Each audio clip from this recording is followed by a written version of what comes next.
If I feel extremely happy and excited, I'm going to use that as motivation or energy to do amazing things and do good and work hard. If I feel absolutely depressed and distraught, I'm going to use that as endless energy and motivation to do amazing things and work hard. It doesn't matter what you give me. Energy cannot be destroyed. It can only be converted and transferred. It doesn't matter what fuel you give me. If you give me diesel, petrol, kerosene, vodka, doesn't matter what you put inside of my engine. Hard work is going to come out. Absolutely. Success. That's all I know how to do. Making the best move on the chessboard, regardless of how losing your position is a life philosophy that most will never understand.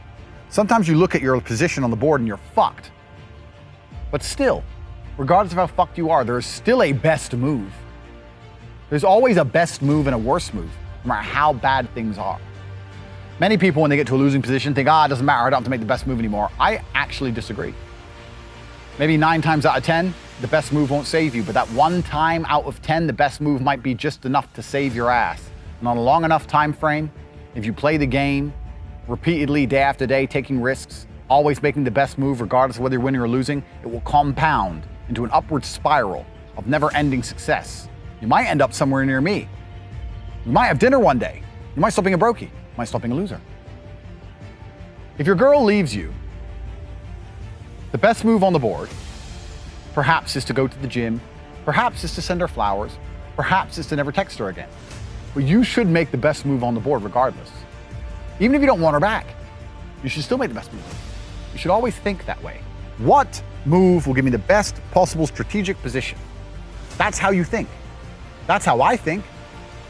Best move on the board is how you should approach your life. Next time you're in a situation, you should sit and say, okay, this is a bad situation, I'm fucked. But what's the best move I could possibly make? What's the outcome I would like? What's the most likely move to give me that particular outcome? And you'd be surprised what some of them are. I had a guy email me the other day saying he lost his job. And he was the worst salesman. I said, well, then you deserve to lose your job. That's how sales works. It's fearsome. He goes, well, I don't know. What should I do? I said, what's the best move on the board? He goes, well, I really want the sales job. I think I can get good at it. I said, well, then work for free. So do you have another job yet? He said, no. Okay, while you're applying for other jobs, instead of sitting around on your ass at home, keep working for free for the company for 2 or 3 weeks and see if you can turn it around. And he tried that. And he couldn't because he's shit at sales. But the point is, if he would have sat at home doing nothing, it wouldn't have helped him. The best move on the board was to try and prove to his company that he's actually worth something. If he was worth something, in those 2 or 3 weeks, he might have turned it around and got his job back. He still got to apply for new jobs. He didn't lose anything. Best move on the chessboard, that's how I want you to approach your life, ladies and gentlemen.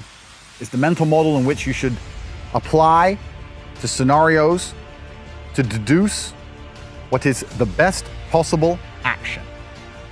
Because if you're always making the best move and very rarely making the worst move, it's pretty hard to lose. It's player versus player out here. The world is about winners and losers, and everyone is competing against each other. You are competing against me, I'm competing against you, you're competing against your friends. You're competing against your enemies. You want $1, so does everyone else. You want that hot girl, so does everyone else. You want that house, so does everyone else. What's amazing is the things you want, the main reason you want them is because other people want them. So you can show off that you have it and they don't. It is competition. It's kind of like the age-old adage. If a tiger's chasing 10 people, you don't have to be the fastest. You just have to be faster than the slowest guy, because he's fucked. So considering that a lot of people are constantly making the wrong moves, if you can just start to make the right moves most of the time, you'll see exactly how easy life can be. The way that humans work and the way that we've evolved as a species is that we don't really learn lessons unless they're learned the hard way. Yeah. I believe that unless a lesson has taught the hard way, you're not going to learn it. You can have so many near misses and people won't learn their lesson. Bro, you must know a guy who goes out there, nearly crashes his car, doesn't slow his ass down till he wrecks it. Yeah. Like, this is how people are, right? So you need that pain for the lesson to sting enough to really genuinely go inside of your mind. And it's the same with everything. It's the same with driving a car or business. Truthfully, if you want to learn a lesson about business, you're going to have to suffer at some point, right? So we always say that most people are not successful with their first companies, X, Y, Z, blah, blah, blah. I get that. The truth is there's a lot of people who make a lot of money with their first company, but they just spunk it, act an idiot, and it all blows up in their face. And that's how you get the discipline on your fourth company, that when you have 3 million in the bank, you just leave it there. You know, and don't be done with it. So you need to go through some pain. You need to experience some negative things. You need to have to a degree some trauma to really even learn any lesson. I am absolutely and utterly a believer in hard work. I'm a proponent of hard work. I have all this money and all I do is work. My entire life is work. This podcast is work. I'm getting in the car, I'm going to another meeting, work. I'm gonna fuck a bitch. That's work. I'm gonna go to the gym so I'm in good shape. Work. It's all work. My entire life is work. And people don't want to look at life that way. They want to talk about work-life balance and being lazy and all this crap. I don't believe in any of that. I believe in, if you want to win, you have to outcompete the man who's prepared to do nothing but work. It's player versus player. If you're going to sit there and go, I don't want to work more than an hour a day, well, the guy who does want to work more than an hour a day is going to beat you. And no matter how smart you are, there's always a smart dude who's doing the same smart work you are for more hours than you're doing it. That's just the nature of the game. So if you're the kind of person who's going to quit because it's hard, then fuck off. I don't even want your energy around me. Because quitters are the worst people on the planet. You can give a quitter absolutely everything and they will still fail. You can give it, doesn't matter what it is. If you go to IKEA and buy a flat pack fucking table and put it in front of a quitter, you will never have a table. He'll look at it, it's just long, and he'll quit. Quitters can have every single advantage. Quitters can have all the information. Quitters can have all the tutelage. Quitters can have a mentorship. Quitters can have someone who messages them every morning, hey bro, let's get it. And guess what they're gonna do at the end? Quit. They ain't never gonna have shit. So if you're a quitter, I don't even want you even inside my organization. I don't want quitters anywhere near me because you're never going to be successful. People say, hey man, you need to find what you're passionate about and do that. And what they're trying to say is only do what you like because you have no motivation to do anything else. And motivation in and of itself is a scam. I don't believe in motivation. I believe in discipline.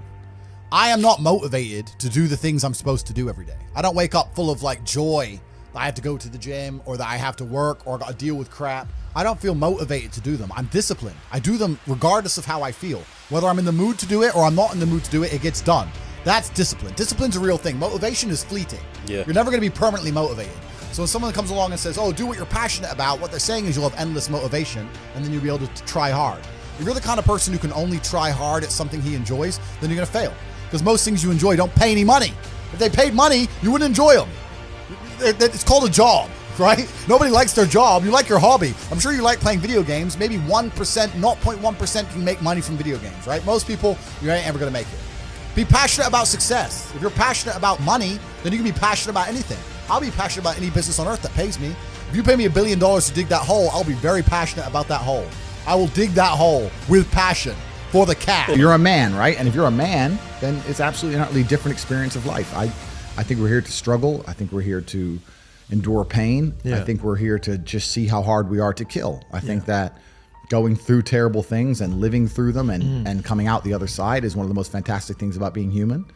I think that it's almost like once you understand what life is really about, there's no emotion which isn't enjoyable. The only emotional state which can be seen as detrimental is feeling nothing at all. But if you're sitting at home and you're feeling truly heartbroken, at least you're feeling something, right? And I think that's the whole part of being human. I think we're here to struggle. I think we're here to go through pain. That's so I wake up each day and go, what can I attack? What problem can I solve? If I'm unhappy with something and I'm uncomfortable with something, I fix it. That's endless motivation, which I don't truly believe in as a concept, but that's endless fuel for the fire. If I was unhappy with something about myself, regardless of what it was, I would be able to take all of that discomfort and turn it into endless energy to get the problem fixed.